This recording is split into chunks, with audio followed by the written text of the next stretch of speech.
Acceleration of a moving body is defined as the time rate of change of velocity and its units you know that metre पर second square.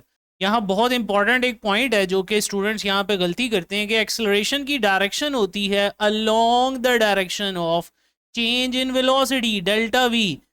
अब change in velocity का मतलब है final velocity v2 minus initial velocity v1। और याद रहे यहाँ पे जो चेंज इन वेलोसिटी का फॉर्मूला होगा ये वही फॉर्मूला होगा जिस तरह हम दो वेक्टर्स को सब्ट्रैक्ट करने के लिए मैग्नीट्यूड का ये फॉर्मूला जानते हैं, square root of A square plus B square minus 2ab cos of theta. तो यहाँ से चेंज इन वेलोसिटी का भी यही फॉर्मूला बनेगा, square root of v1 square plus v2 square minus 2v1 v2 cos of theta. Next एक और बात यहाँ पे याद रखने की ज़रूरत है कि वेलोसिटी एक वेक्टर क्वांटिटी है। दैट्स वाई v2 में से v1 माइनस करते हुए आपने वेक्टर मेथड को याद रखना है।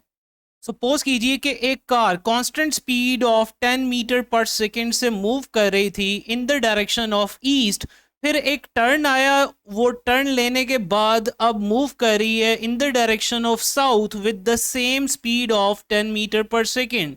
अगर इस दौरान इसने टाइम लिया है 10 सेकेंड तो इसका एक्सेलरेशन क्या होगा? बहुत से बच्चे ये समझेंगे कि इनिशियल वेलोसिटी भी 10 है, फाइनल वेलोसिटी भी 10 है, तो चेंज इन वेलोसिटी 0 आ गया। वो बच्चे गलती कर रहे हैं कि यहाँ वो चेंज इन वेलोसिटी निकालने के लिए सिंपल मेथड से फाइंड कर रहे हैं, जो कि गलत है। वेलोसिटी एक वेक्टर क्वांटिटी है, यानी यहाँ पर चेंज इन वेलोसिटी निकालने के लिए मैं first of all v2 vector बनाऊंगा, दिस इज v2 वेक्टर, और v1 का ऑपोजिट लेकर इसमें ऐड कर दूंगा। v1 अगर ईस्ट की तरफ था तो माइनस v1 वेस्ट की तरफ होगा, like this would B minus v1। अब यहाँ पे जो रिजल्टेंट वेक्टर आएगा that would B change in velocity which is actually v2 minus v1। और इस टाइम ये चेंज इन वेलोसिटी एक्चुअली इस ट्राइंगल का हाइपोटेन्यूज बन रहा है, जिसका परपेंडिकुलर भी 10 है और जिसकी बेस भी 10 है।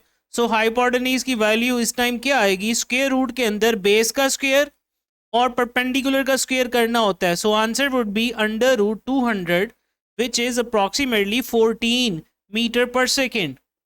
तो यहाँ पे जो एक्सेलरेशन आया dear students, this is delta v over delta t, that is 14 divided by 10, answer is 1.4 metre पर सेकेंड स्क्वायर। सो एक्सेलरेशन का कभी भी क्वेश्चन आए तो आपने change in velocity vector method से फाइंड करना है।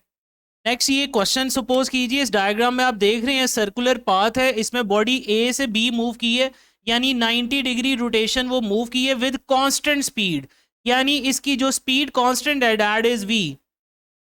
अब ए पॉइंट पे जो वेलोसिटी होगी tangential velocity that would be v1, और बी पॉइंट पे जो टेंजेंशियल वेलोसिटी बनेगी this would be v2। Both are having same value v।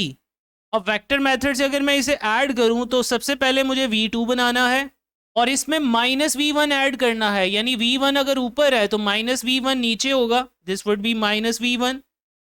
अब ये जो वेक्टर आएगा resultant vector, this would B change in velocity, और आप देख सकते हैं इस टाइम बेस भी v है और परपेंडिकुलर भी v है, तो अंडर रूट के अंदर v square plus v square आ जाएगा, it would be under root 2v square, square under root के साथ कैंसिल हो जाएगा, आपके पास आंसर बचेगा अंडर रूट 2v। अगर आपको v1 और v2 का एंगल पता हो, जैसा कि इस डायग्राम में आपको पता चल रहा है ये एंगल 90 है, तो ऊपर जो मैंने चेंज इन वेलोसिटी का आपको फॉर्मूला बताया था, इस थीटा की जगह अगर आप 90 पुट करेंगे तो आप जानते हैं cos 90 क्या होता है, 0। तो आपके पास बाकी क्या बचेगा, v square plus v square that is under root 2v, वही आंसर आ जाएगा। तो ऊपर वाला फार्मूला आपको हेल्प करेगा। कल को यही क्वेश्चन अगर आ जाए इस तरह से कि हाफ रोटेशन एक बॉडी ने सर्कुलर पाथ में कांस्टेंट स्पीड से की है तो उसका एवरेज एक्सेलरेशन क्या होगा, तो आप ऊपर वाले फार्मूला में थीटा की जगह 180 पुट कर देंगे।